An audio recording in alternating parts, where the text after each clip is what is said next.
제가 영화를 보기 전에 처음에 그 포인트로 짚었던 부분이 믿음이었는데, 그 영화 속에서 보면 아버지 보엔도 분명 믿음이 있거든요. 자기가 믿고 그렇게 얘기하죠.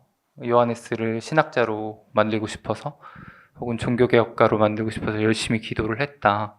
믿음을 가지고. 근데 그 믿음은 굉장히 자신이 만들어낸 믿음, 혹은 그 방향을 정하는 건 자신이었다라는 생각이 들었어요. 그래서 중간에 그런 얘기를 하잖아요. 요하네스가 가시덤불에서 포도를 찾고 있다라는 얘기를 했고, 또 집 짓는 얘기를 하죠. 나는 집을 짓고 있는데 사람들은 내 집에서 살려고 하지 않는다. 그러면서 그 성경에서 보면 이제 예수님께서 하셨던 말씀이 그 니고데모와의 대화에서 바람은 불고 싶은 대로 분다라는 그런 게 되게 오버랩 됐던 것 같아요. 저한테는. 그리고 또 반복이라는 그런 키르케고라 얘기했던 반복은 단순한 어떤 과거의 것을 회상해서 그것을 이렇게 하는 게 아니라 어떤 새로운 창조와도 같은 거였거든요.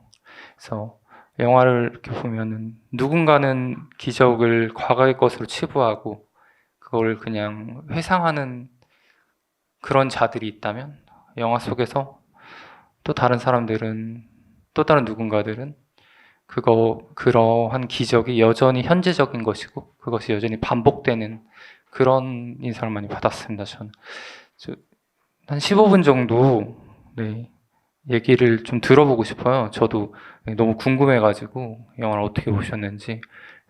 그래서 혹시 소감이나 뭐 이렇게 편하게 말씀해 주실 분이 있으면 감사하겠습니다. 그것보다도 좀 여쭤보고 싶은 게 있는데, 네. 오데트라는 이름이 왜 이 영화의 제목인지. 그거를 제가 맨 마지막에 얘기하려고 합니다. 저도 그래가 좀 긴 내용이어가지고. 그러면은 네. 또 다른 질문인데, 네.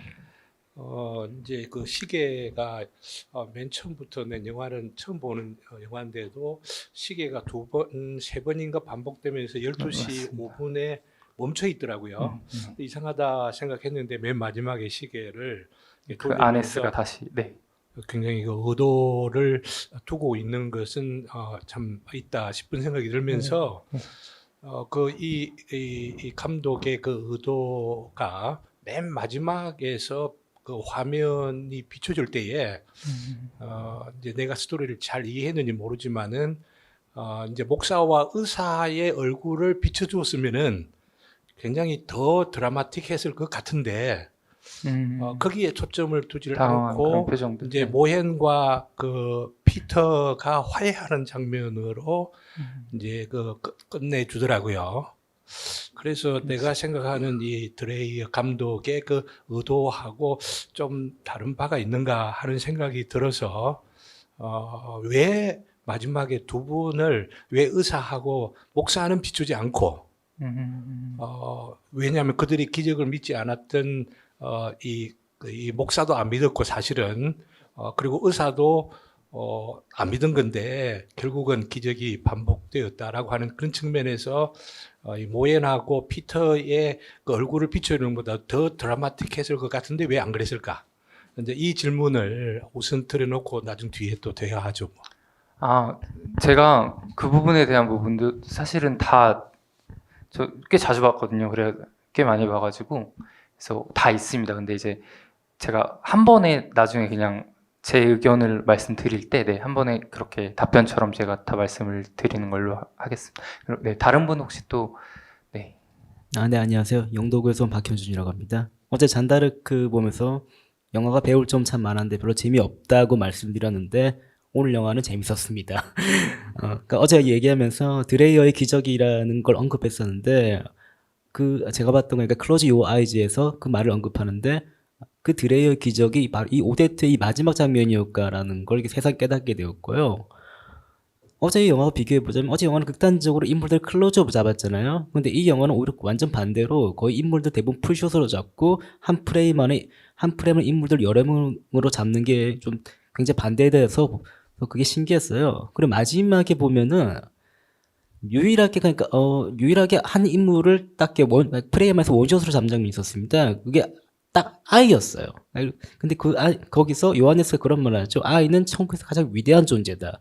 그리고 동시에 이 아이는 한 점의 의심이 없는 아이입니다. 그러니까 자기 어머니가 부활할 거다라는 유일한 완벽한 믿음을 가지고 있는 아이겠죠. 그렇기 때문에 이 아이를 유일하게 원샷으로 잡지 않았나. 카메라가 그렇게 이 아이를 좀 강조하지 않았나라는 생각이 들었고요. 사실 뭐 저는 무교라서 이런 식의 종교의 영화를 보는 게 굉장히 새삼스럽고, 그리고 이걸 다루는 방식 자체도 굉장히 특이해서 이것저것 많이 배운 것 같습니다. 네, 감사합니다. 네, 감사합니다. 혹시 다른 분 더 있으면. 안녕하세요. 저는 김해에서 온 문재득이라고 합니다. 우선 저는 종교인이 아닌데도 불구하고 영화 되게 재밌게 잘 봤고요. 어떤 그런 기적을 행하는 방식이 비종교인이 보기에도 막 유치하거나 허무맹랑하지 않고 되게 순수한 마음으로 봤던 것 같습니다. 그리고 요하네스를 연기한 배우가 연기를 너무 잘하시더라고요. 막 이렇게 진짜 좀 정신이 나간 사람처럼 허공을 응시하고 다니면서, 사실 이게 웃을 장면은 아닌 것 같아요. 볼 때마다 약간 웃음이 나기도 하고, 그리고 이제 마지막에 인거의 장례식에 돌아왔을 때는 뭔가 그런 걸음걸이나 그런 것만 봐도 정신이 돌아왔나 이렇게 생각이 들 정도로 이렇게 그리고 다시 또 거기에 빙의했을 때는 또 좀 바뀌고, 그런 게 되게 연기가 좋았다고 생각합니다. 감사합니다. 네, 감사합니다. 이제 네, 감사합니다. 저는 부산에서 온 임수경이라고 합니다. 저는 이 영화에서 약간 궁금했던 게, 제가 신앙이 없어서 뭐 잘 몰라서 그런 걸 수도 있지만, 사실 신앙인들이 원하지 않는 일이 일어났을 때도 이게 하나님의 큰 뜻이다. 뭐 시련이 일어났을 때도 하나님은 내게 뭐 견딜 수 있는 시련을 주신다라고 생각하시는 것들 많이 봤거든요. 근데 여기서 이 영화는 요하네스가 아무도 인거 맞나요? 인거를 아무도 살려달라고 하지 않았다. 뭐 아이만이 그렇게 했다. 그래서 아이 말을 듣고 뭔가 기적, 뭐 하느님인가 예수님의 대리인처럼 인거를 살려내는데, 뭐가 맞는지 잘 모르겠는 거예요. 그러니까 하나님의 뜻이라는 게 내가 뭔가 뭐 기도해서 무조건 받아낼 수 있는 것인지, 내가 바라는 게 다 이루어진다고 사실 좋은 세상은 아니잖아요. 그래서 조금 혼란스러웠던 것 같아요. 여기서 말하는 신앙이란 무엇인가? 약간 이런 궁금증이 생겼습니다. 원하는 대로 이루어지는 게 다 신앙인가? 아니면은 이 상황을 받아들여야 되는 건가? 이 둘 중에. 네. 브루스 올마이티라는 영화에서 잘 나오죠. 원하는 게 다 이루어지는 게 결코 좋은 세상이 아니라는 거. 제가 그 질문을 두 개를 드렸는데 마지막으로 돌린다고 하니까 뭐 마지막에 돌려도 뭐 괜찮지 싶은 생각이 들고, 또 제가 남겨둔 그 질문이 하나 있었는데, 대화가 진행돼 가는 가운데에서 해도 되고 안 해도 될 그런 질문이다 싶은데 마지막으로 돌렸다 하니까 이것도 마지막에 좀 다루어주면 좋겠다 싶은 것이 하나 있는데, 좀 신앙을 갖고 있지 않는 분들이 나름대로 좀 정리가 되지 않는다라고 하기 때문에 더 이 질문을 해야 할 필요가 있겠다 싶은 생각이 좀 들었어요. 이제 그게 뭐냐 하면은 설교 같은 것을 들을 때에 예화 같은 것을 하는 그런 경우에, 혹은 또 들을 때에 역사적인 팩트가 아닌데 아주 감동적으로 전달을 함으로 인하여서 처음에는 감동적이다 싶은데 나중 뒤에 돌이켜 보게 될 때에 그 메시지 전체에 있던 그 가치나 진정성이 훼손되는 경우들이 많이 있단 말이죠. 그래서 이제 설교자들이 굉장히 조심하는 것이 내가 예화를 든다 하더라도 혹시 만든다 하더라도 가짜적 정보를 가지고 그러니까 왜곡된 정보를 가지고 전할 수가 있단 말이죠. 오늘 그 오데트라고 하는 이 영화를 통해서 작가가 뭘 이야기하려고 하고 있구나. 그건 제가 충분히 받아들일 수 있을 것 같아요.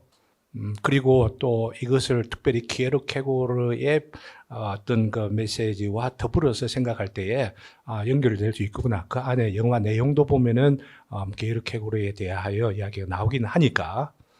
근데 문제는 여기서 제시하는 어린아이 같은 믿음이 과연 이 영화를 통해서 제대로 묘사했다고 할 수가 있는가? 우리가 어린아이 같은 믿음으로 지금 죽은 사람을 보고 살아났으면 좋겠다라고 소원을 가질 때에 살아나는가? 이 부분은 좀 그 신앙을 말한다고 할 때, 소개한다고 할 때에 굉장히 왜곡시킬 수가 있지 않는가 하는 생각이 들어서 진정하고 참된 믿음을 게르케고르가 지향하고 가르치려고 했고 그렇지 않았기 때문에 괴로워했을 터인데 드레이어라고 하는 이 감독이 과연 그 안에 게르케고르를 언급했음에도 불구하고 게르케고르의 그 신앙의 본질을 제대로 이야기했다고 할 수가 있는가? 이게 이제 제 질문인데 한번 이야기를 좀 들었으면 좋겠습니다.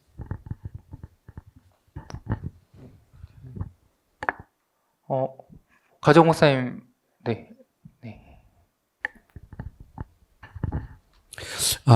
저는 이 오데트 영화를 보면서 꼭 인거의 되살아남도 물론 의논할 주제이긴 하지만 이제 소위 사나톨로지, 죽음학이라는 관점에서 볼 때 이 영화가 굉장히 풍성한 그 죽음에 대한, 특별히 기독교적 죽음에 대한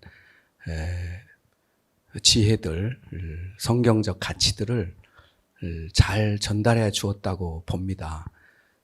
특별히 그 죽음이 벽이 아니라 문이라고 이야기한 지점, 그리고 기적이 이제 죽음으로부터 살아나는 것만 기적이 아니라 그 믿음을 갖는 것, 신앙을 갖는 것 자체도 기적에 의해서만 일어날 수 있는 순간과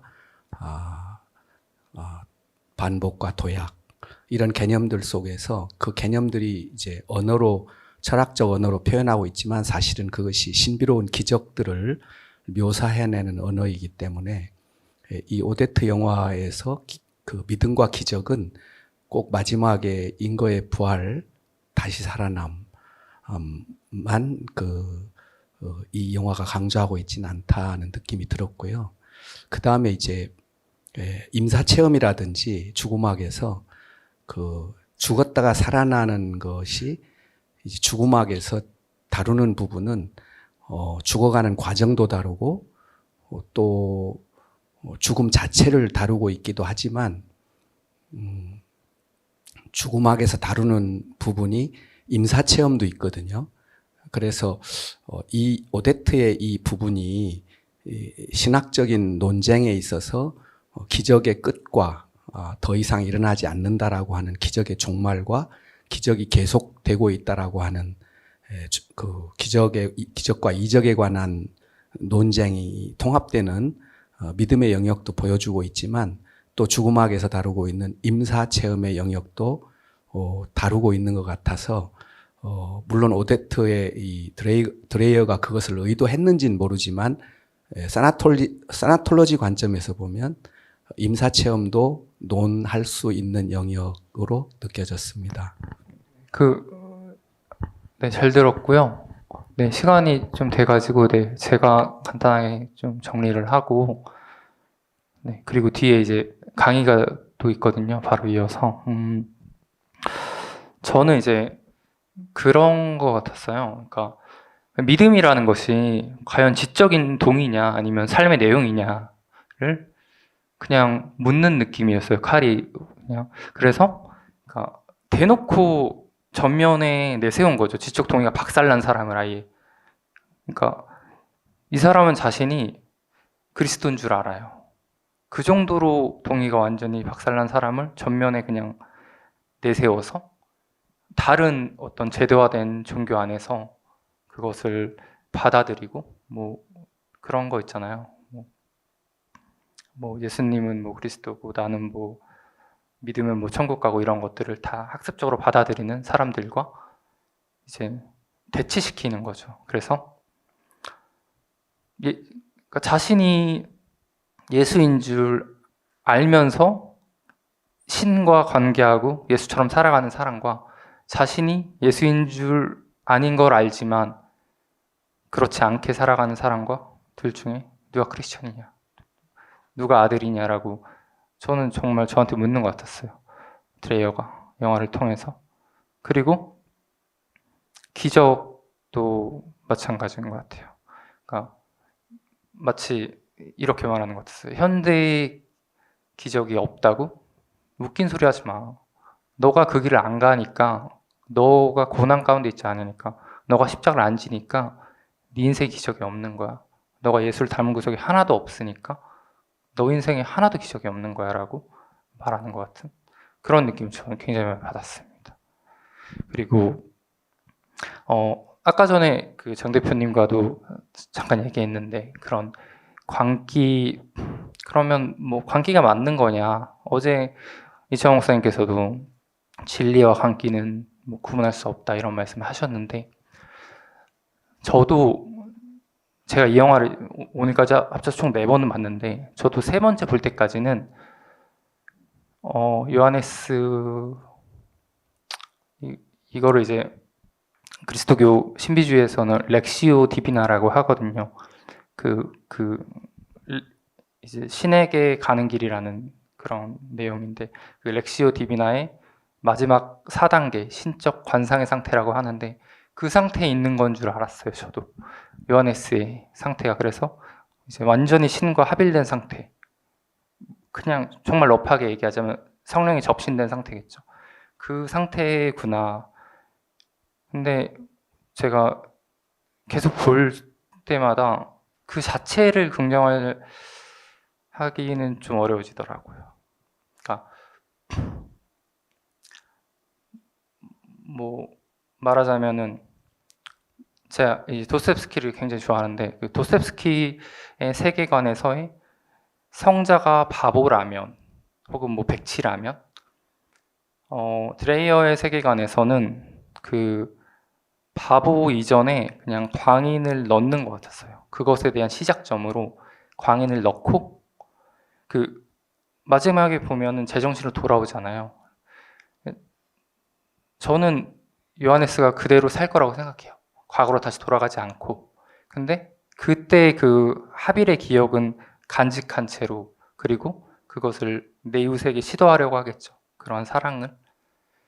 그 길을 갈 거라고 생각합니다. 이걸 이제 구교에서는 주로 이제 완덕의 길이라고 하는데, 그래서 광인을 지나 어떤 완덕의 그 언덕을 넘어서 성자로 가는 그런 거지 않을까라는 생각을 했습니다.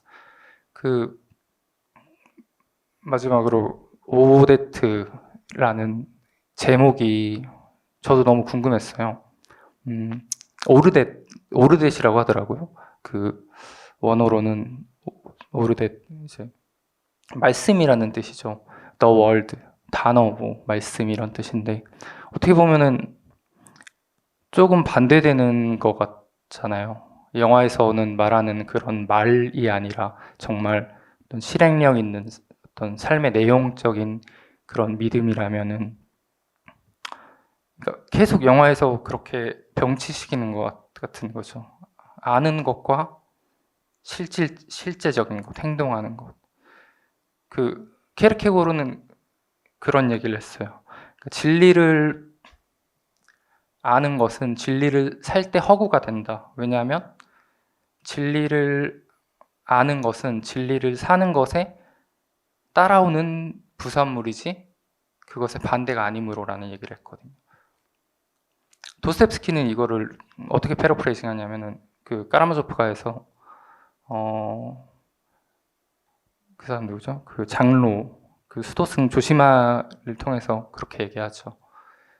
사랑을 알기 위해서는 사랑을 해야 한다라고 얘기를 하고, 성경에서는 이렇게 말씀하시죠. 예수님께서는 내 아버지의 뜻을 행하는 자가 그 뜻을 알지니, 아는 자가 행하는 게 아니라 행하는 자가 그 뜻을 알 거라고 하셨고, 열매를 보고 나무를 알 거라고 하셨단 말이에요. 다 연결되는 그런 내용인 것 같아요. 그러니까 믿음이란 것이 단순한 어떤 지적인 동의가 아니라 삶의 내용이다라는 그런, 그걸 통해 드러난다라는. 근데 그렇다면 과연 그냥 우리가 흔히 말하는 말로 하지 말고 행동으로 해라고 했을 때 그 말, 그런 버바라는 그런 말이냐, 과연 오데트라는, 이 영화의 내용은 굉장히 그것과 반대적인 것 같은데, 네, 이제 히브리어로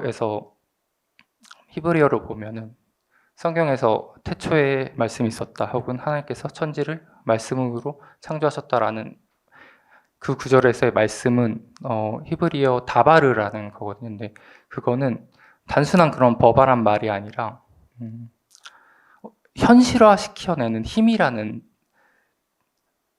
그런 뜻입니다. 이게 사실은 이걸 이제 동방종교에서는 신의 에네르기아라고 하는데 그런 뜻이거든요, 이게. 그래서 제가 좋아하는 이제 종교 신학자 중에서 스터닐로 아예라는 분이 계신데, 그분은 태초에 말씀이 있었다라는 그 구절을 태초에 사랑이 있었다라는 구절로 패러프레이즈를 하거든요.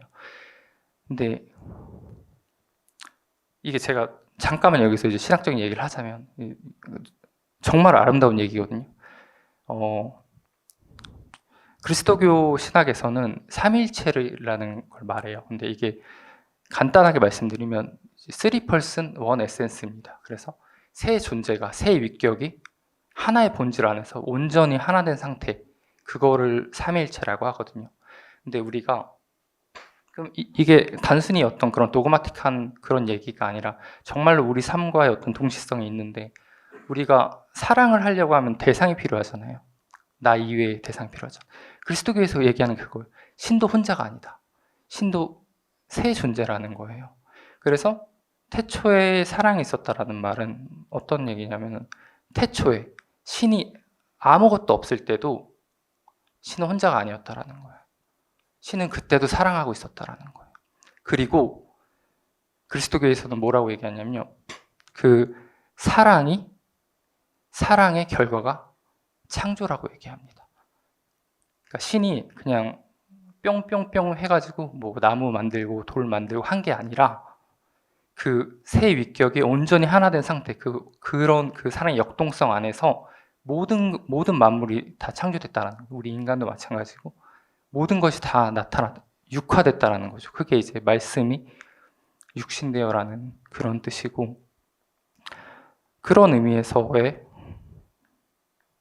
오데트, 정말 그렇게 단순한 그런 말이 아니라 창조되는 힘에 있어서의 그런 오데트, 네, 그렇게 저는 정리가 됐습니다.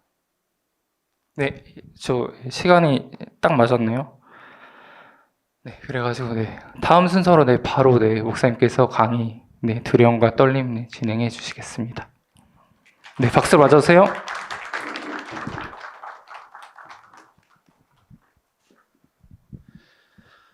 예, 영화 너무 재밌게 잘 봤습니다. 저도 오늘 처음 와서 영화를 좀 지켜보는 부분들이 있어서 그 질문 나온 거 먼저 해결하고 간단하게 믿음의 개념을 설명을 하고 이렇게 같이 토론하고 하면 어떨까 싶습니다. 아까 중요한 질문 해주신 것들이 있었는데 제가 적었습니다. 지금 선생님께서 지금 해준 질문이 왜 의사와 목사는 클로즈업하지 않았는가 이렇게 질문했는데, 혹시 책을 좀 선물로 좀 드려야 될 것 같은데 예, 알겠습니다. 저기 책을요, 또 이렇게 선물을 좀 드리려고 합니다. 그래서 이 질문은 정답이 없는 전 질문으로 생각이 되는데요. 제 의견도 중요하지만 여기 계신 분 중에 맨 마지막 장면에서 왜 거기 나와 있는 의사와 목사를 클로즈업하면 더 좋겠는데 왜 그걸 클로즈업하지 않았을까? 왜 작가의 의도가 이랬을까라고 하는 거는 아무도 모르면 알 수가 없습니다. 그런데 중요한 질문인 것 같아서 혹시 이거에 대해 대답할 수 있는 분 있어요? 예. 먼저 저 뒤에, 예, 맨 뒤에 저 여기, 예, 혹시. 저 맨 뒤에, 저기 카메라, 아니에요? 아, 예, 그럼 아니랍니다.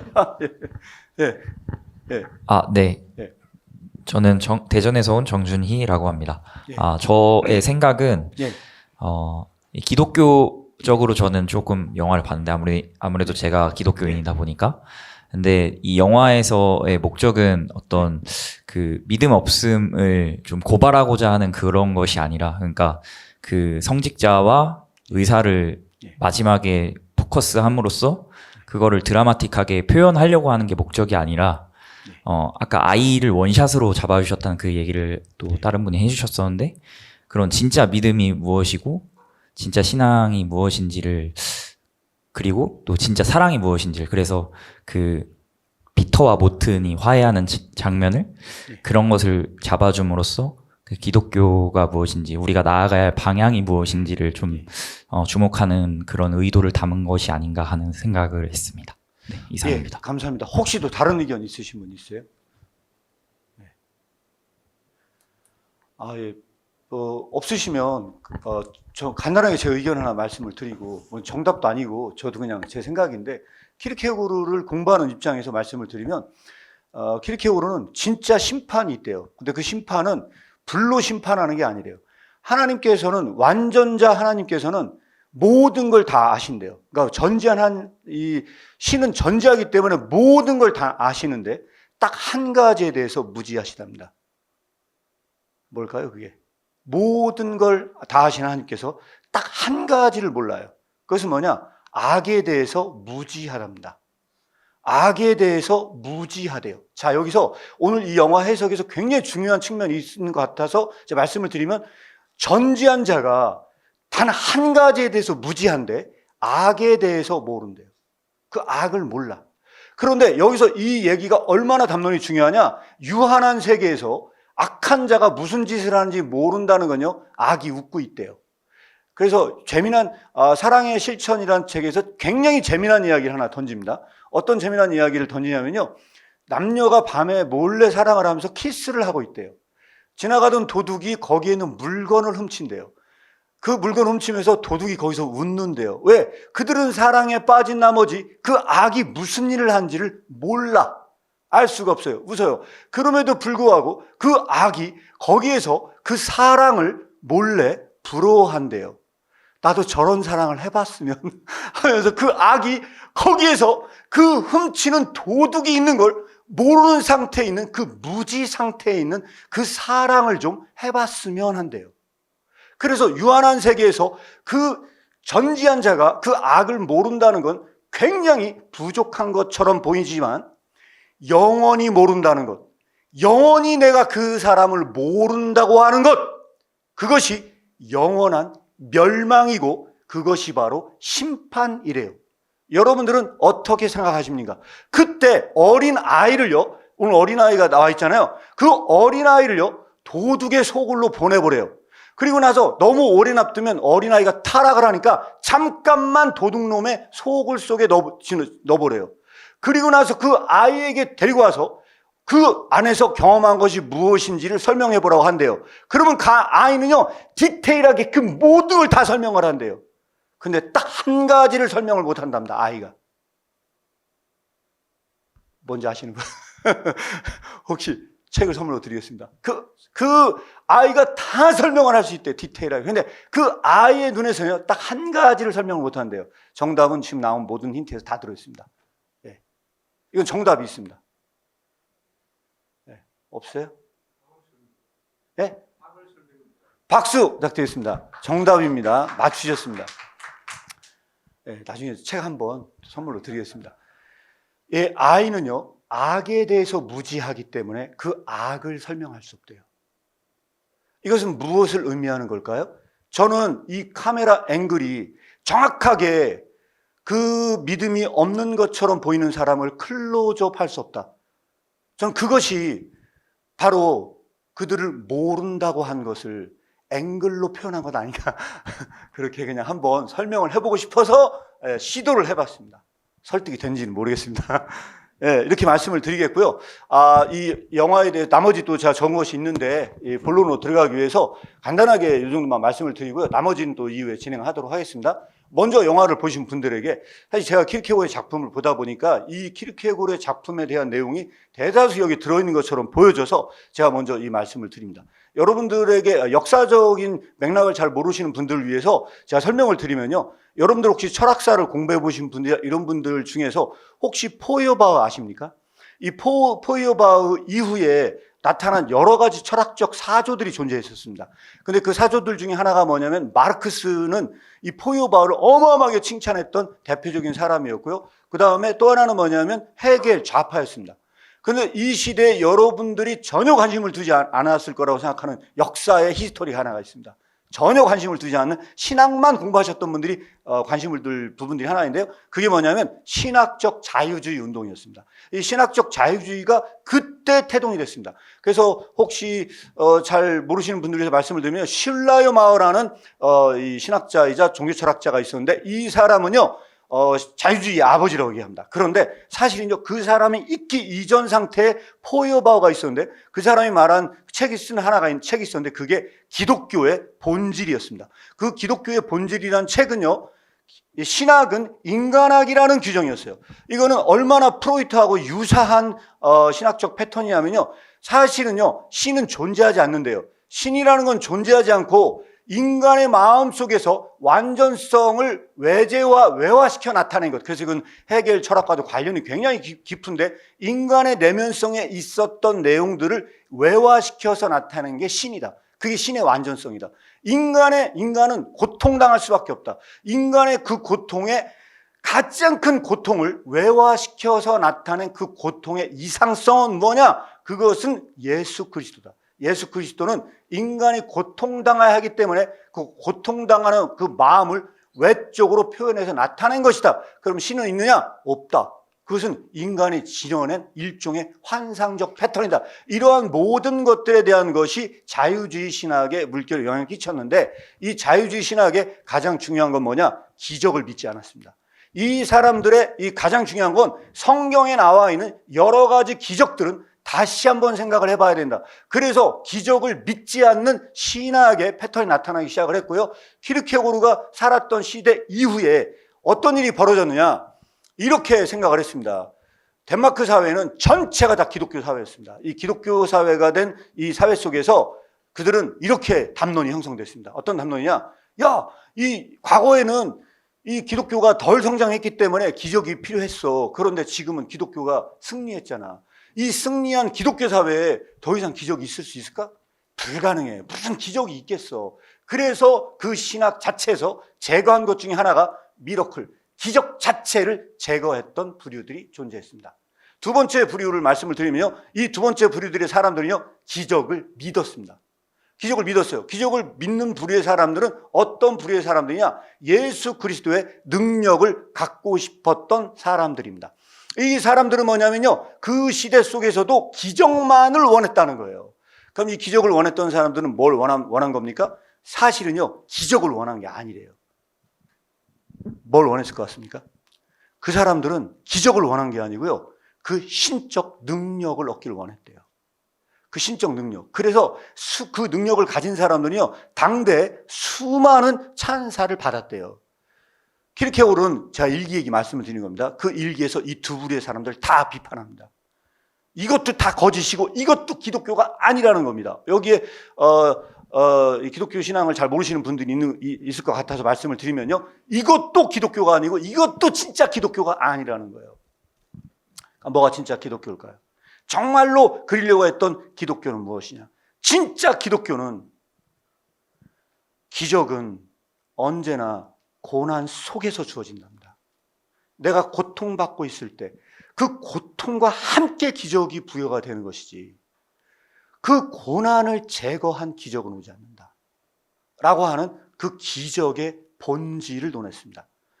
얘기하자면 굉장히 긴 얘기여서 간단하게 이 정도만 설명을 드리고 이런 시대적 배경 속에서 이 영화를 읽는다면 조금 더 도움이 되지 않을까 싶어서 말씀을 드렸습니다. 두려움과 떨림은 오늘 주제의 가장 중요한 주제인데 바로 믿음에 대해서 다루는 것입니다.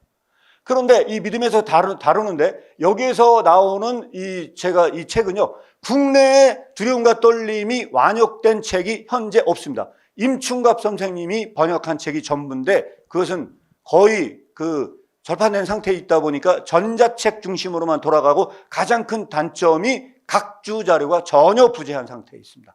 그래서 이 책은 굉장히 좋은 번역임에도 불구하고 공부하는 데는 어려움이 있어서 얼마 전에 새로 책을 내놨는데 제가 여기서만 특가로 진행을 합니다. 꼭 필요하신 분은 지금 사셔야 됩니다.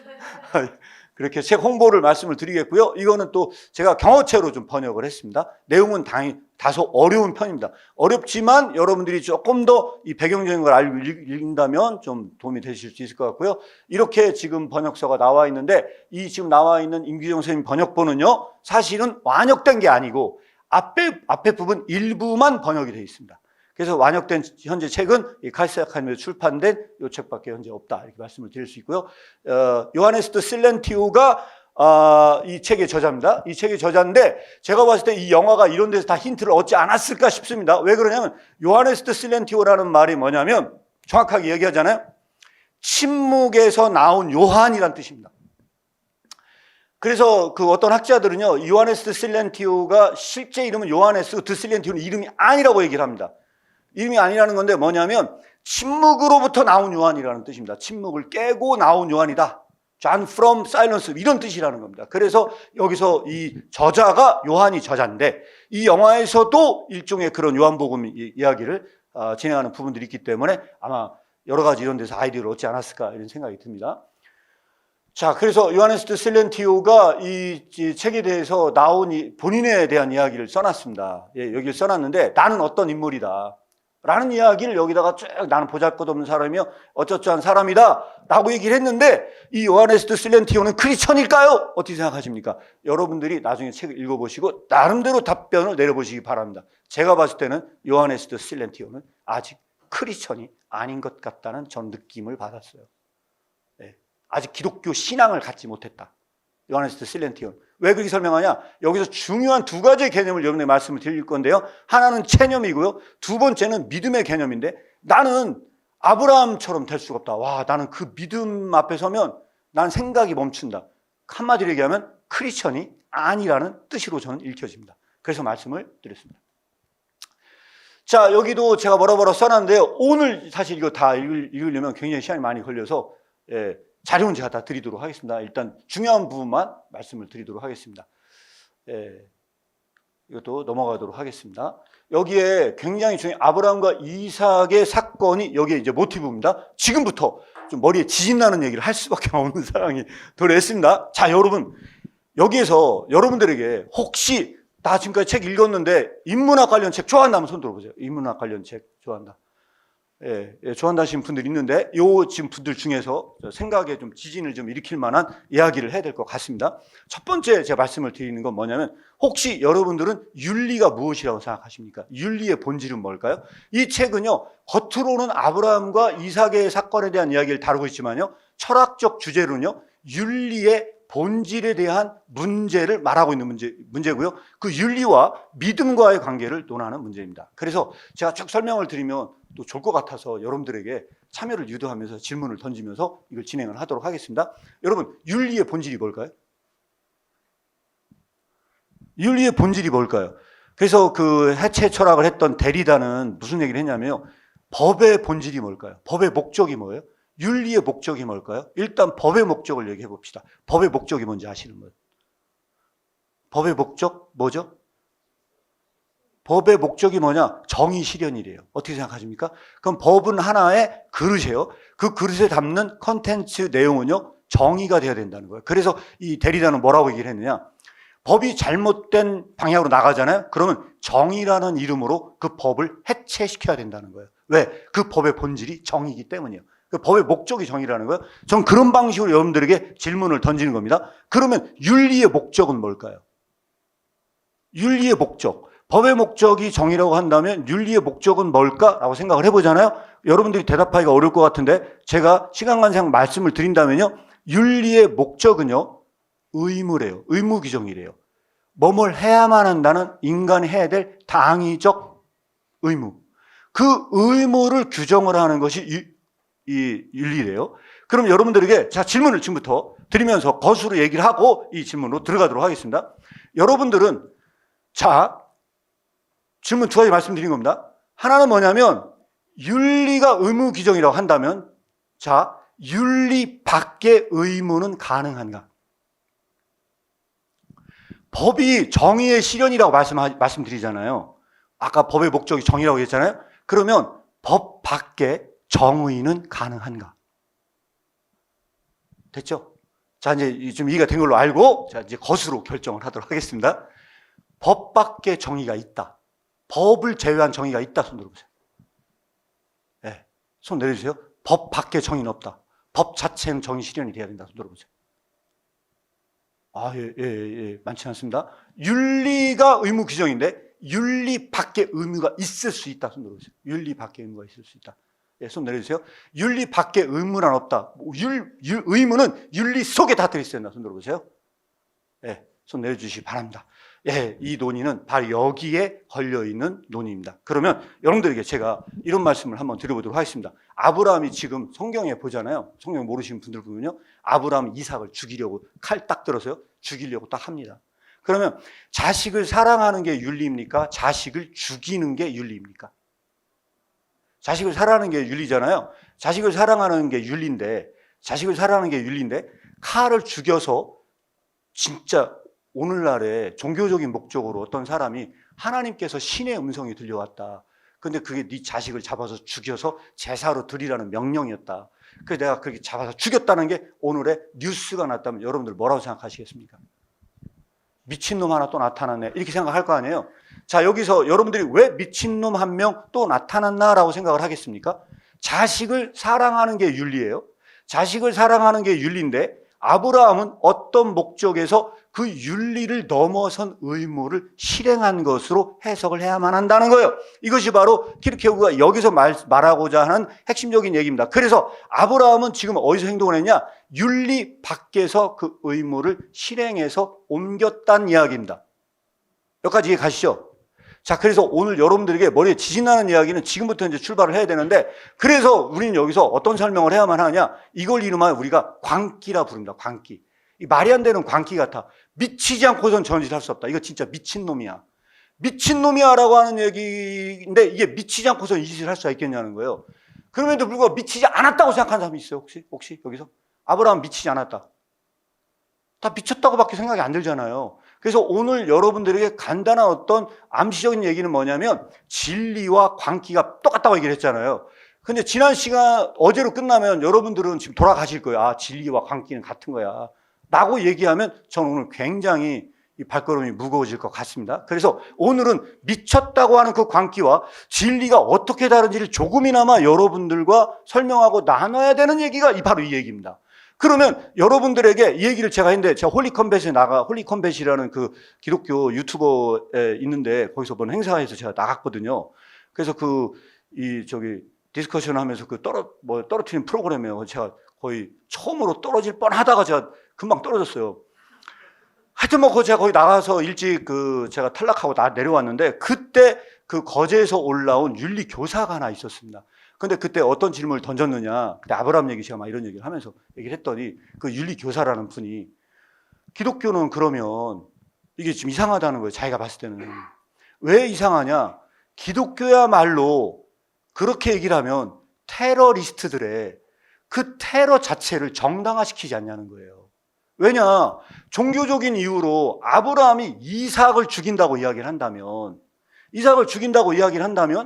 그러면 테러리스트들이 실제로 그 IS나 이런 데서 종교적인 목적으로 사람을 죽이고 내가 신의 명령을 따랐다라고 하는 걸 정당화시키지 않느냐라고 하는 측면에서 이거에 대해서 네가 설명할 수 있냐. 저한테 이렇게 질문을 던지는 거예요. 그래서 그분이 던진 질문을 여러분들한테 질문을 던지고, 아브라함이 이삭을 죽인 사건과 IS나 이런 그 테러리스트들이 실제적으로 종교적인 명령을 받아서 사람을 죽였다고 하는 이 사건에 대한 궁극적 차이를 분석하지 않고서는 우리는 광기와 진리를 구분할 수 없기 때문에 제가 여러분들에게 이 질문을 드리고요. 이 질문은요, 사실 책이 아니라 진짜 이거 좀 상품권을 드려야 할 정도로 굉장히 중요한 질문을 여러분들에게 말씀드립니다. 제가 준비는 안 했지만 한 5만 원짜리 문화상품권을 주고 아무나 책 사시라고 할 정도로 너무나 중요한 질문이고요. 이 질문에 당연히 대답을 시도하시는 분들, 정답을 말씀 못 드리다 하더라도 열심히 참여한 분들에게는 꼭 제가 선물로 드리도록 하겠습니다. 어떤 차이가 있는지 설명할 수 있는 분이 굉장히 중요한 설명인데 이게 오늘 설명 중에서 가장 중요한 체념의 개념입니다. 체념이란 무엇일까?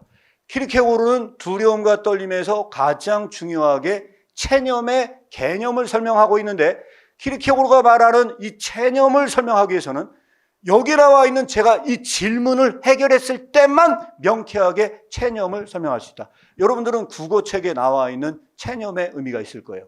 그러나 여기서 얘기하는 그 체념은 그거하고는 좀 다를 수도 있습니다. 혹시 이 정도 말씀드리고 설명하시는 분 있어요? 예, 맨 뒤에 예, 김승종 형제.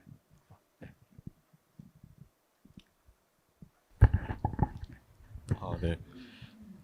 일단 정답은 아닌 것 같고 그냥 네. 그 오래 가졌던 질문인데요. 예. 사실은 아브라함이 결국 이삭을 죽이지는 않지 않았습니까? 마지막 네. 순간에 이제 네. 하나님께서 아브라함을 마지막에 말렸다고 성경에 기록되어 있는데 네. 저는 결국에 아까도 이제 윤리가 이제 신과 네. 어떤 정렬될 수 있느냐에 대해서 저는 윤리가 윤리 밖의 의무는 없다고 생각했던 이유가 네. 결국 신도 아브라함이 이삭을 죽이라고 한 게 아니라 그건 결국 순종을 시험하는 방식이었을 뿐이고 결국에 아버지가 자식을 자기 손으로 찔러 죽이는 것이 성경에서 그것이 옳다 아니면 의무다 윤리다 이런 식으로 한 번도 표현된 적이 없고 오히려 그것이 부정적이면서 아브라함의 순종을 더 강조한 면이 있다고 생각하기 때문에 저는 결국에는 저희가 지금 갖고 있는 그 아버지가 자식을 죽이면 안 된다는 그 윤리 자체도 네. 성경에서는 그게 하나님의 뜻이라고 표현을 했지 않나라고 생각을 일단 했기 때문에 네. 이게 정답은 아닌 것 같은데 네. 결국에 이게 죽임 자체 죽였다고 해서 이 네. 논의가 진행되는 게 맞을까라는 질문이 하나가 있습니다. 반론을 저 말씀을 드리겠습니다. 키르케고르는 그 책을 쓸 당시에 키르케고르 나이가 30세였습니다. 30세였는데 키르케고르는 그때 아브라함이 그 이삭을 죽일 때 이삭의 나이를 30세로 생각을 했습니다. 자, 그 얘기는 무슨 얘기냐? 키르케고르는 자기가 그 당시에 당시에 키르케고르는요. 사랑하는 레기네 올센과 파혼을 선언을 합니다. 제가 이 반론이라는 건 뭐냐면 아브라함은요. 진짜로 자식을 죽이려고 딱 칼을 들었을 때 하나님께서 양을 준비해서 그걸 죽이지 못하게 만들죠. 저는 키르케고르 일종의 신앙적 사고 실험을 했다고 생각합니다. 나는 사랑하는 애인과 나는 파혼을 선언하겠어. 하나님께서 다시 주실 거야. 라고 믿었다고 생각을 합니다. 그런데 그는 다시 얻지 못하고 정말로 파혼해서 영원히 사랑하는 연인과 함께 할 수 없었어요. 전 그게 반론입니다. 키르케고르는 정말로 실행에 옮겼습니다. 네. 이걸 한번 생각해 보시면 어떨까 싶습니다. 혹시 다른 의견? 네. 네. 네. 네. 아브라함과 IS의 차이에 네. 대해서 답하면 되는 것 같죠? 네. 네, 저는 체념이라는 키워드를 주셔서 거기에 관해서 생각을 해본다면, 제가 사실 종교가 없어가지고, 네. 잘 모를 수도 있지만, 네. 사실, 네. 아브라함에게 이삭은 아들이니까 사실 얼마나 소중하겠어요. 목숨보다 소중했을 건데, 네. 하느님을 사랑하고 따른다는 네. 본인에게 더 중요한 가치를 선택하기 위해 네. 아들이라는 소중함을 체념했다. 네. 하지만 IS는 사실 종교를 이용하여 제가 보기에는 그냥 권력과 부를 가지려는 테러 단체인 것 같거든요. 그래서 네. IS가 타인을 죽이거나 테러하면서는 네. 단 한 번도 체념이 없었던 것 같아요. 이 네. 그를 사랑하지 않았으니까요. 네. 박수 부탁드리겠습니다. 굉장히 잘 설명을 해 주셨습니다. 제가 왜 이 말씀을 드리냐? 예, 한번 말씀 한번. 예, 혹시. 사실은 질문이 참 다양하게 번져가는 주제라고도 볼 수가 있는데 말이죠. 이 포인트를 좀 정해가지고 질문을 드리고 싶은 것은 아브라함의 이삭을 죽이려고 하는 행위가 네. 진실하였다고 볼 수가 있는데 진짜 죽이려고 했다는 거죠. 네. 근데 진짜 죽이려고 했을 때에 그 행위를 우리가 본받을 수가 있는가라고 하는 문제로 이제 번질 때에 그게 뭐 IS의 어떤 그 광기니 이런 것으로 연결된다고 생각하고 네. 네. 그러나 그것이 그 행위를 본받도록 기록되어진 것이 아니고 네. 아브라함의 행위가 우리하고 어떤 의미에서는 또 이 체념과 연결된다고 하는 것들은 네. 아브라함이 믿었던 그 하나님을 그냥 관념과 상상 속의 어떤 신으로 생각한 것이 아니고 네. 그 언약의 하나님으로 믿었기 때문에 네. 언약의 하나님이라고 하는 그 하나님은 네. 모든 만물들을 말씀으로 창조하신 분이기에 네. 또한 죽은 자들도 살릴 수가 있다고 하는 그 믿음, 네. 바로 이 믿음에 아브라함이 자기 자신을 전적으로 맡겼기 때문에 죽이라고 하시니까 하나님이 네. 계획이 있으시고 살려내실 수도 있다. 죽였다고 하더라도 네. 그렇게 살려낼 수 있다고 하는 그 믿음을 가짐으로 자기 자신을 전적으로 하나님께 투항한 그것이 체념이라고 이야기할 수 있지 않을까 하는 생각이 듭니다. 예. 지금 말씀하신 거는 이제 반론이 하나가 있는데요. 그 반론 얘기하기 전에 아까 얘기했던 질문부터 말씀을 드리겠습니다. 여러분들 아까 체념의 개념을 제가 설명을 드린다고 했잖아요. 이 체념, 아까 말씀하셨다시피 IS에게서는요, 체념이 존재하지 않지만 아브라함의 믿음에는 체념이 있다는 게 굉장히 중요합니다. 그럼 여기서 그 체념은 어떤 걸 설명을 하는 거냐? 이렇게 말씀을 드릴 수가 있을 것 같아요. IS의 광기는요, 원수를 죽인 겁니다. 나의 원수, 내가 미워하는 그 원수를 죽이는 건 어려울까요? 쉬울까요? 쉽다는 거예요. 원수를 내 손으로 죽이는 건 오히려 통쾌할 수 있다는 거예요. 그런데 아브라함이 자식을 죽인다고 하는 건요, 뭘 의미하는 거냐? 성경은요, 하나님께서 모든 것을 명령할 수 있지만 단 하나 하나님께서 하실 수 없는 게 딱 한 가지가 있대요. 미워하라고 명령할 수 없어요. 미워하라고 명령할 수 없어요. 그 얘기는 무슨 얘기냐? 아브라함이 이삭을 바치라고 얘기할 때는요, 눈에 넣어도 아프지 않을 자식을요, 더 사랑하게 된대요.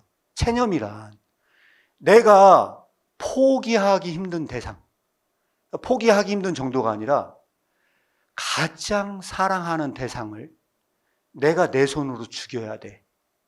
그 사랑의 대상을 내 손으로 직접 끊어내는 것, 그게 체념입니다. 그것이 성립되지 않고서는 기독교의 진리가 아니야. 기독교의 진리는 네가 사랑하는 눈에 넣어도 아프지 않을 그 자식을 네 손으로 죽여. 그런데 성경에서 여기서 얘기하는 번제라고 얘기하거든요. 여러분들이 번제가 뭔지 잘 모를 거예요. 번제란 뭐냐? 동물을 잡아서 내장을 다 끄집어내는 거예요. 내장을 다 끄집어내서 내가 그걸 다 불에 불살라서 완전히 다 태워서 올리는 제사를 번제라고 얘기를 합니다. 그러면 그런 방식으로 내가 낳은 내 사랑하는 자식을 배를 갈라서 그 내장 다 뜯어내서 완전히 불살라지는 제사로 드리라는 그 하나님은 얼마나 잔인한 하나님입니까? 그게 사랑의 하나님이라고 믿을 수 있습니까? 여기에서 모순이 발생합니다. 그건 사랑이 아니야. 그건 잔혹해. 말도 안 돼. 라고 하는 걸 믿을 수 있느냐. 여기서 믿음의 문제를 논할 수 있는데, 여기서 1차적으로 뭐냐면 그 체념적 사건이 들어와야 된다는 거예요. 제 대전제는 그 사건이 들어와야 한다는 것이 여기에서 중요한 대전제입니다. 대전제예요. 자, 그러면 이거 굉장히 어려운 지금 주제로 넘어왔다 말씀을 드렸잖아요. 여기서 체념은 이것만 갖고 설명이 안 됩니다. 두 번째 여러분들에게 드릴 수 있는 이 체념의 설명은 어떤 설명이 되어야만 하느냐? 여러분들에게 제가 던지고 싶은 질문은 성경에 누가 나오느냐? 부자 청년 얘기가 나와요. 이 부자 청년은 예수님의 제자가 되고 싶었대요. 그래서 어떻게 하면 내가 예수님 제자가 될 수 있습니까? 물었더니 10계명을 다 지켜 행하라 그랬대요. 그랬더니 나 다 지켜 행했다고. 그럼 우리 보통 어떻게 생각합니까? 대단한 청년이다. 박수. 너 원래 제자야. 이렇게 하면 너무 좋은데, 그때 예수님이 딱 한 가지 부족한 게 너에게 하나가 있다. 그러니까 뭐라고 했냐면 너가 가진 모은 재산을 다 갖다 가난한 사람들이 나눠줘라. 그러면 나를 따를 수 있다고 얘기를 했는데, 그때 그 부자 청년이 자기가 사랑하는 그 재물을 포기하지 못해서 떠났대요. 자, 그럼 질문 하나 드리도록 하겠습니다. 키르케고르는 이 얘기를 두려움과 떨림, 아까 서문 쪽에서 이야기를 하고 있어요. 이야기를 하는데 이렇게 질문을 던집니다. 책을 읽은 사람은 알 텐데, 제가 많이, 물론 못 봤을 것 같아서요. 질문을 던집니다. 뭐라고 질문을 던지냐? 이렇게 질문을 던져요. 그런 부자 청년이 만약에 그 재물을 다 바쳤다면, 그 사랑하는 재물을 다 포기했다면 그는 아브라함이 될 수 있는가? 라고 질문을 던져요. 될 수 있습니까? 없습니까? 네, 이걸 좀 더 이야기시켜 설명을 드리면, 그 부자 청년이 자기가 사랑하는 재물을 다 포기했어. 그러면 그는 체념한 거냐는 거예요. 그게 체념한 거냐는 거예요. 그게 체념일까요? 자, 이게 체념이라고, 자, 거수로 그럼 결정해 보도록 하겠습니다. 부자 청년이 자기가 사랑하는 재물을 다 포기하고 가는 사람들 다 나눠줬으면 체념이 성립됐다. 손 들어보세요. 아, 예, 감사합니다. 손 내려주십시오. 체념이 성립되지 않는다. 손 들어보세요. 아, 예, 체념이 성립되지 않는다. 비슷합니다. 찬반 양론 토론을 벌여야 될 것 같은 생각이 듭니다. 예, 체념이 성립됐다고 생각하시는 분, 누가 한번 얘기 한번 해보실 분 있어요? 이건 체념이다. 설명하시는 분. 예, 이건 체념이다. 예. 마이크 한번 주시기 바랍니다. 저 맨 뒤에, 예, 저기입니다. 예. 예. 네, 안녕하세요. 네. 저는 그냥 책을 아직 읽진 못했고, 네. 강의해 주신 분의 설명만 듣고 네. 판단을 했을 때는 네. 체념이라고 생각을 했습니다. 그러면서 체념의 가치가 좀 더 와닿다는 생각도 들었거든요. 네. 왜냐하면 부자 청년의 예시에서 만약에 그게 체념이라고 했을 때, 네. 참 체념은 이제 네. 사랑으로부터의 네. 그 이삭과 또 돈으로 상징되는 그것들의 참된 가치를 알게 해준다라는 생각이 들어서 체념이지 않나라고 생각했던 것 같습니다. 아, 예, 박수 부탁드리겠습니다. 체념이 아니다. 손 들어보세요. 체념이 아니다. 설명하시면, 예, 한번, 예, 체념이 아니다. 설명해 주시기 바랍니다. 네, 저는 네. 부자 청년이 결국엔 그걸 네. 포기 못해서 네. 제자가 못 네. 됐다는 점에서 네. 그걸 포기하면 체념이라고 볼 수 있지 않나라고 생각하실 수도 있을 것 같은데, 네. 제 생각은 사실 자식, 네. 돈은 잃어도 네. 다시 어떻게든 벌 수 있다고 생각을 하거든요. 네. 그러니까 뭐 쉽진 않겠지만 다시 네. 그만큼 부를 이루는데, 네. 뭐 새로운 기술을 배울 수도 있고, 네. 아니면 누구에게 좋은 뜻을 세우고 기부를 받을 수도 있고. 네. 그런데 자식은 뭐 자식도 그렇게 하면 수많이 낳을 수 있지 않냐라고 네. 할 수 있지만, 네. 그 한 명 한 명의 자식은 나에게 다 다른 자식이라고 생각을 하거든요. 그래서 이삭은 어떤 다른 자식을 낳더라도 네. 대체되지 않는 단 하나의 자식일 것입니다. 네. 그래서 저는 이게 대체 불가능하다는 점에서, 그리고 다시 충족될 수 없다는 점에서 그 체념이 아니라고 생각했습니다. 예, 시간상 제가 한번 설명을 드릴게요. 다 명확하게 논점을 저는 짚지 못했다고 생각하는데, 제가 이 책을 독해하면서 제가 내린 결론은 뭐냐면 이겁니다. 왜 이거는 체념이 될 수가 없다. 왜 체념이 될 수가 없느냐. 재물을 지켜야 하는 건요, 윤리적 의무가 존재합니까? 안 합니까? 자식을 사랑하는 건 윤리적 의무죠. 재물을 지켜야 되는 게 이게 진짜 이건 명확하게 모든 인류가 지켜야 될 윤리적 의무라고 당이라고 말할 수 있나요? 없죠. 그래서 체념이 성립되지 않는 겁니다. 체념이 성립이 되려면요, 윤리라고, 그 의무라고 하는 기본적 대전제가 성립됐을 때만 전 체념을 논할 수 있다고 생각을 해요. 이 책 전반은 초반부터 이런 얘기를 하는데, 여러분들이 그냥 읽으면 눈에 안 들어옵니다. 책을 듣고 한번 읽어보시면요, 감이 오실 거예요. 이런 관점에서 여러분들이 체념을 이해해라. 이게 제가 이해한 굉장히 중요한 아카디아 사건이고요. 이 무엇을 말하려는가, 믿음과 윤리의 갈등, 제가 말씀을 드렸어요. 이 갈등은 항상 있는가? 그건 아니에요. 이 갈등은 항상 있는가? 여러분들이 질문 던지는 거 그동안에 제가 이걸로 북돋고다고 했었거든요. 나온 질문들 제가 말씀을 드리는 거예요. 이건 시험입니다. 시험. 자, 이 갈등의 본질인데요. 이거 설명하려면 굉장히 복잡한 얘기가 시간이 오래가는 설명인데 나중에 기회 되면 여러분들과 한번 나누도록 하겠습니다. 이 제목은요, 빌립보서 2장 12절과 관련이 좀 있습니다. 그러므로 나의 사랑하는 형제들 하면서 두렵고 떨림으로 너희 구원을 이루라. 이게 책 제목이 된 겁니다. 그래서 공포와 전율로도 번역을 할 수 있지만 성경적인 번역으로 하면은 두려움과 떨림이 돼야 되기 때문에 제가 책 제목을 두려움과 떨림으로 한 겁니다. 자, 모토에서 타르퀴니우스 스페르부스가 정원에서 양귀비를 이용해 말했던 것을 그의 아들은 이해했으나 전달자는 이해하지 못했다. 하만. 이거 얘기하려면 이거 하나 갖고 한 50분 해야 될 만큼 얘기 많은 내용입니다. 이거 그냥 넘어가면 안 되는데 모토도 너무 많은데 오늘 주제는 이게 아니고 오늘 영화에 관련된 주제에서 제가 체념만 설명을 드렸어요. 자, 그런데 여기서 제가 설명을 드리지 않은 게 하나가 있습니다. 키르케고르가 말하는 믿음에 대해서 설명을 드리지 않았습니다. 이 책에서 굉장히 중요하게 나와 있는 믿음에 관련된 용어가 있습니다. 그래서 제가 여러분들에게 이 조율이라고 하는 것도 여기 이거 사실 이야기하려면 굉장히 중요한 얘기들이 많이 재밌는 얘기들이 많이 있어요. 사실은요. 그 중에 딱 하나만 시간이 없어도 딱 하나만 제가 설명을 드리고 넘어갈게요. 조율은 총 4가지 사건이 여기 존재해요. 다 저 4가지 사건은 성경 사건이 아니야. 그런데 오히려 제가 여러분들에게 이게 더 설득력 있지 않냐는 거예요. 근데 그 중에 하나가 뭐냐. 아브라함이 이삭을 바치라고 한 거예요. 키르케고는 여기서 상상적으로 생각을 하는 거예요. 성경의 사건을 이렇게 해석하면 어떨까 하는 거예요. 그리고 여러분들에게 제가 거수로 이게 맞나 틀리나 한번 생각해 보도록 하겠습니다. 이렇게 얘기한 거예요. 아브라함이 이삭을 죽이려고 딱 했다는 거예요. 그런데 그때 아브라함이 이삭을 죽이려고 딱 할 때 내가 너에게 진실을 말해주마. 나는 너를 죽이려고 널 여길 데리고 왔다. 이게 진실이다. 난 너에게 거짓말하지 않는다. 나는 너를 제물로 바치려고 널 왔고 내가 널 사랑하는 줄 아느냐? 너는 나를 잘못 믿은 게다. 나는 너의 진짜 아버지가 아니다. 원래 나는 이런 놈이었다. 하면서 칼을 들고 죽이려고 딱 들고요. 예인 나쁜 놈하고 죽이려고 딱 했대요. 그랬더니 그때 이삭이 거기서 하나님 앞에 얼마나 간절히 기도하고 있는지 그 이삭이 거기서 그렇게 기도를 했대요. 살아계신 하나님 아버지, 이 세상에 믿을 분은 오직 하나님 한 분밖에 없습니다. 나의 육신의 아버지조차 나를 잡아서 죽이려고 합니다. 제발 이 사망의 골짜기에서 나를 좀 건져 주십시오. 나는 믿을 분이 오직 하나님 한 분밖에 없습니다.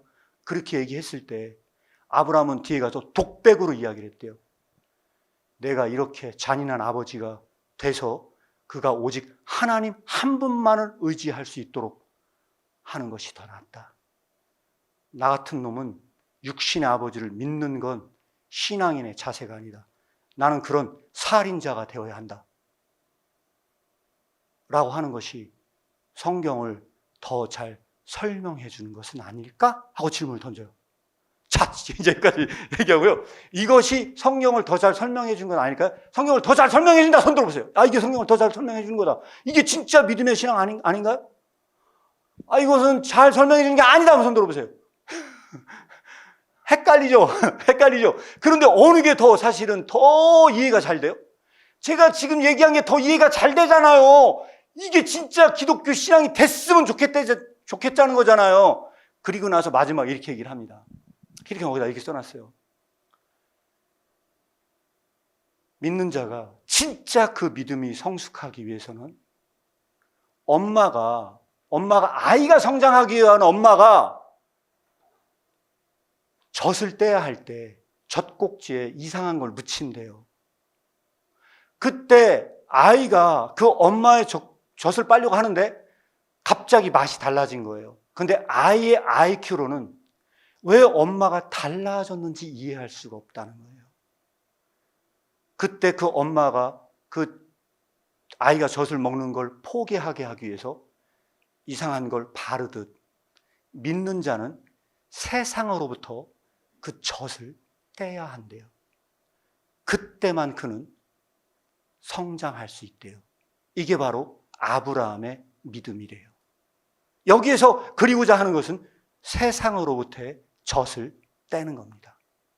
여기서 말하는 것은 그런 의미에서의 믿음을 이야기하고 있는데 이건 지금까지 제가 했던 믿음의 본질이 아니고 진짜는 그 다음에 설명을 합니다. 이때 아브라함에 대한 찬사를 얘기를 하면서 영혼과의 차이를 설명을 합니다. 이 문제의 본질에 대한 이야기를 하면서 예비적 토로에 들어옵니다. 무한체념과 믿음에 대해서 얘기를 한 거 제가 말씀을 드렸고요. 이 얘기를 하려고 여기까지 넘어왔습니다. 여기서 무슨 얘기를 하려고 하느냐? 믿음이란, 덴마커로 저렇게 나와 있어요. 믿음이란 존재의 역설이래요. 저는 이게 덴마크 오데트 영화와 오버랩되는 지점이 있습니다. 시간 관계상 요쯤에서 믿음에 대한 정의에서 오늘 영화로 다시 돌아가 보도록 하겠습니다. 여러분들은 지금까지 이야기한 거와 오데트 영화에서 맨 마지막 기적 사건에 대한 질문을 던졌습니다. 어떤 질문을 던졌느냐? 선생님께서 이렇게 질문을 던졌습니다. 작가의 의도가 가짜 정보면 어떻게 되겠냐? 이 얘기를 하시면서 어린아이와 같은 믿음을 서술할 수 있는가? 이것은 일종의 왜곡이 있을 수 있느냐? 왜곡이 있을 수 있지 않냐라고 하는 부분에 대해서 저는 이 영화가 자칫 이해되면요, 왜곡할 수 있는 부분이 존재할 수 있다고 생각을 합니다. 그게 맨 마지막 사건의 이 기적 사건인데, 이 기적 사건의 왜곡을 한마디로 설명할 수 있는 게 저는 이 존재의 역설이라는 말로 여러분들에게 말씀을 드리고 싶고요. 또 하나는 여기서 나오는 시계를 돌리잖아요. 그거와 관련이 있다고 생각을 합니다. 자, 여러분들에게 이 믿음이란 존재의 역설이라고 말을 했던 이 부분을요, 여기 나와 있는 걸로 간단하게 제가 말씀을 드리면 이렇게 설명을 드릴 수 있을 것 같아요. 시간상 제가 빨리 진행되는 밤 너무 죄송하고요. 의무든 무엇이든 나는 더 바랄 것이 없지만 마지막 운동, 믿음의 역설적 운동을 만들 수 없습니다. 이게 누구의 고백인 줄 아세요? 이 책의 저자인 요하네스 슬렌티오입니다. 이 요하네스 슬렌티오는요, 믿음에 이를 수 없다고 고백을 한 겁니다, 본인이. 왜 믿음은 존재의 역설인가? 여기서 말하는 이 존재는 뭘 의미하는 건가? 여기서 말하는 덴마크의 틸베알스라는 이 단어는요, 이게 영어의 빙이 아닙니다. 이 빙이 아니고요, 영어로 얘기하면 뉴 빙입니다. 새로운 존재의 탄생입니다. 믿음은 새로운 존재가 탄생되는 사건이라는 설명을 하려고 하는 거고요. 그래서 영역본에 나온 내용과 지금 이 설명을 쭉 제가 비교 분석을 한 겁니다. 이거는 비학문적 후서에 나온 내용인데요. 하나님은 생각하지 않고 창조한다. 하나님은 실존하지 않고 영원하다. 인간은 생각하고 실존한다. 실존은 생각과 존재를 분리한다. 각각을 연속적으로 분리한다. 어려운 말입니다. 이 설명하려면 좀 복잡한 얘기이기 때문에 일단 넘어가도록 하겠습니다. 그래서 이 틸비알스라는 단어를 제가 좀 복잡하게 이 영어 단어와 차이점들을 제가 전문적으로 좀 분석을 해놨던 부분들이 있고요. 무한체념은 믿음 이전의 마지막 단계이므로 이 운동을 하지 않는 누구나 믿음이 없는 사람입니다. 무한체념을 통해서만 나의 영원한 타당성을 의식하게 됩니다. 오직 그때만 믿음에 의해 존재를 파악한다고 말할 수 있습니다. 자, 이쯤에서 제가 영화를 이 마지막에 왜곡될 수 있다고 하는 거를 제 나름대로 해석을 해서 말씀을 드리면 이렇습니다. 거기에서 사실은요, 육체의 부활은요, 별로 중요한 이슈가 아닙니다. 아까 반복 말씀하셨잖아요. 반복이라고 하는 건 육체의 부활을 말하는 게 아닙니다. 여러분, 진리라고 하는 거, 예수 그리스도의 진리라고 하는 이 진리 사건은요, 이 그리스 철학과 굉장히 다릅니다. 소크라테스적 진리 방법론은요, 진리를 찾으러 어디로 여행을 갔는지 아세요? 진리를 까먹었거든요. 그래서 이 그리스 철학적 방법론은요, 진리를 찾으러 과거로 여행을 갑니다. 과거로 여행을 떠나잖아요. 그래서 뭐냐면 뒤로 가는 여행입니다. 이거는 반복이 아니에요. 이거를 상기라 부릅니다. recollection. 이거를 생각나게 해줘야 돼요. 까먹었기 때문에 그 진리를 생각나게 해주러 과거로 여행을 떠납니다. 기독교의 진리는 여기서 반복이라고 말합니다. 이 반복이라는 건 뭐냐면 뒤로 여행을 떠나는 게 아닙니다. 그가 믿는 그 순간, 믿음에 이르는 믿는 그 순간 2000년 전에 있었던 진리 사건이 지금 재현돼서 나타납니다. 지금. 이 2000년 전의 진리가 과거 속에 있는 게 아니고 지금 생성돼서 내 앞에 나타납니다. 그 생성돼서 나타난 그 상징적 사건이 누구냐? 그게 요한입니다. 요한. 여기서 나오는 그 누구죠? 요하네스죠? 여기서 나타나는 그 요하네스의 그 예수는요, 2000년 전에 있었던 그 진리 사건이 그 믿음 안에서 그게 지금 딱 생성돼서 나타난 겁니다. 나타난 그 진리 사건이에요. 근데 그 진리 사건을 경험한 사람들은요, 그게 기적입니다. 말이 안 되는 기적. 그래서 그 기적을 몸소 경험을 하기 때문에 그 기적 사건이 나타난다는 겁니다. 여기에서 저는 이 오데트의 사건을 제가 오늘 처음 봤지만 이 관점으로 만약에 해석을 한다면요, 저는 어떻게 해석을 할 수 있다고 생각을 하냐면, 여기서 사실 살아났잖아요. 살아난 나는 어떤 육체의 부활이 중요한 게 아니고 거기에서 화해가 이루어집니다. 화해가 이루어지고 기적을 믿지 않았던 부류의 그 사람들이요. 정말로 그 기적을 저는 믿게 됐다고 생각을 합니다. 그런데 그 사람들은요, 영적으로는요, 전부 다 부활한 겁니다. 육체로 부활한 게 아니고, 영적으로는 그들은요, 다시 생성된 존재가 됩니다. 그런 의미에서 믿음은 존재의 역설이에요. 새로운 존재의 탄생입니다. 이걸 이름하여 기독교적 개념으로 말씀드리면 이것이 거듭난 상태, rebirth, 다시 태어난 상태. 그런데 그리스 철학적 진리는요, 태어남을 이야기를 해요. 태어남을 이야기해. 그래서 소크라테스는 3파로 나누려고 했어요. 왜? 그리스 철학은요, 진리를 나게 해. 그런데 그리스 철학적 진리는 다시 나지 않아. 그런데 기독교적 진리는 다시 나요. 그런데 여기에서 그 산모는요, 애를 낳다가 죽어요. 애를 낳다 죽는데 그 애가 상징하는 게 뭐냐? 그 애가 죽었어요? 안 죽었어요? 애가 죽었어요. 다 난도질당해서 죽었거든요. 제가 봤을 때는 그 아이는 뭘 상징하는 거냐? 그 아이가 진리야. 그런데 그 아이를 태어나게 하려면 믿어야 돼. 그런데 그들은 기적을 믿지 않아. 그래서 그 아이는 다시 태어날 수가 없었던 거예요. 그 아이를 낳을 수가 없었던 거예요. 왜? 그들은 기적을 믿지 않았기 때문에 기도할 수 없었어요. 왜? 기적을 믿었다면 제발 살려주세요 하고 기도했겠죠. 그런데 기적을 믿지 않은 사람에게 어떻게 그걸 기도한다는 생각이 들어갈 수가 있겠습니까?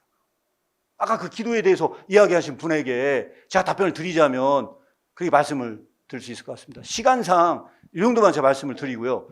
혹시 질문 있으면 한두 분만 맞고 마무리하도록 하겠습니다.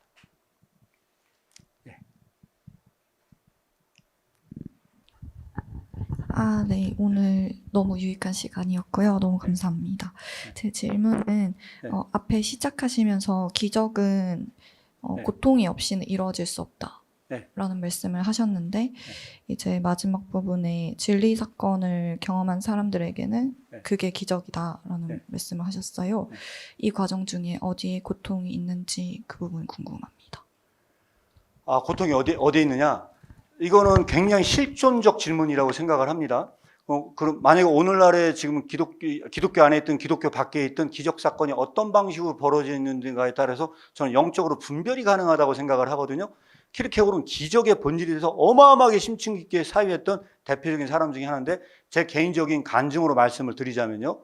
제 개인적인 건 뭐냐면요. 제 삶에 수도 없이 많은 어려움들이 봉착해 있었습니다. 여러분들 안에 가족들이 정말로 암으로 돌아가시거나 이런 중병에 들게 되면요. 가족들의 그런 고통과 어려움을 목도하게 됩니다. 그런데 아무리 과학적 사회로 꽉 차가지고 과학적인 지식은 결국은 미러클이라고 하는 거 과학적으로 다 설명될 수 있는 사람조차도 정말로 그 어려움 속에 있을 때는요. 기적을 원할 거예요. 제발 이때는 기적이 좀 일어났으면 좋겠다. 난 신앙인이 아니더라도 내가 진짜로 어려움 중에 있으면요. 그 사람은 기적을 원하게 될 수 있습니다. 그게 바로 여기서 말하고자 하는 실존적 고통 속에서의 기적을 원한다는 것은 누구나 그 실존 속에서 신앙이 있든 없든 누구나에게 그 기적을 원한다는 거예요. 이런 측면에서 키르케고르는 기적에 대해서 본질에 대해서 거꾸로 이야기를 합니다. 어떻게 이야기를 하느냐? 지금 두려움과 떨림이라는 책이 있지 않습니까? 두려움과 떨림에서 기독교를 교류하고 교조하고 객관적으로 만든 부류의 기독교. 이 기독교에게는요, 존재의 지진이 일어나지 않는다고 해요. 아까 존재의 역설이라고 했죠? 그런 사람들에게는 존재의 지진이 일어나지 않은 지 수천 년이 지났대요. 왜? 그들은 기독교의 그 교리를 객관적으로 만들었기 때문에 이 사람들은 뭘 한 거냐? 물로 예수 그리스도께서 그 물로 포도주를 만든 기적을 다시 한번 그 포도주를 물로 만들었대요. 그런데 복음과 함께 고난을 받으라라는 책이 있습니다. 저기 책이 없어서 못 갖고 왔는데 그 책에서는 이렇게 설명을 합니다. 네가 티끌만한 믿음이 있으면 산을 옮긴대요. 정말로 산을 옮긴대요. 정말로 산을 옮긴다고 얘기를 하거든요. 여기에서 이런 얘기를 합니다. 물로 예수 그리스도께서 물로 포도주를 만들었잖아요. 그러면 예수 그리스도께서 물로 포도주를 만든 기적과 인생의 고통 속에서 수고하고 무거운 짐 진 자들아 다 내기로 했다. 그 수고한 짐은요, 삶의 고통의 짐을 진 자들이에요. 근데 거기서 이렇게 설명을 합니다. 물로 포도주를 만든 기적과 무거운 짐을 가볍게 드는 기적 중에서 너는 어느 것이 더 큰 기적이라고 생각하는가? 정말로 그 물리적인 기적이 더 큰 기적이냐? 아니면 내가 들을 수 없는 그 고통의 무게를 가볍게 짊어지고 가는 그 기적 중에 어느 것이 더 참다운 기적이냐를 묻습니다. 설명이 된지는 모르겠지만 이게 바로 우리가 인생 앞에 실존적으로 주어진 그 고통 앞에서의 사유라고 보시면 될 것 같습니다. 예. 시간상 이 정도까지만 말씀을 드려야 할 것 같고요. 마지막으로 딱 하나만 설명을 드리고 마무리 하도록 하겠습니다. 우찌무라 간조라는 일본의 신학자가 있었대요. 그 우찌무라 간조라는 신학자가 이렇게 얘기를 했대요. 나는 가룟 유다가 부럽다. 그랬대요. 왜 그렇게 얘기를 했냐? 가룟 유다는 버릴 예수라도 있지, 오늘날 우리에게는 그 버릴 예수조차 존재하지 않았다. 그 정도로 기독교는 타락했다. 기독교의 말만 무성하지 거기에 진리는 존재하지 않는다. 그걸 설명하는 게 전 이 영화였다고 생각을 합니다. 이상 마치도록 하겠습니다. 감사합니다.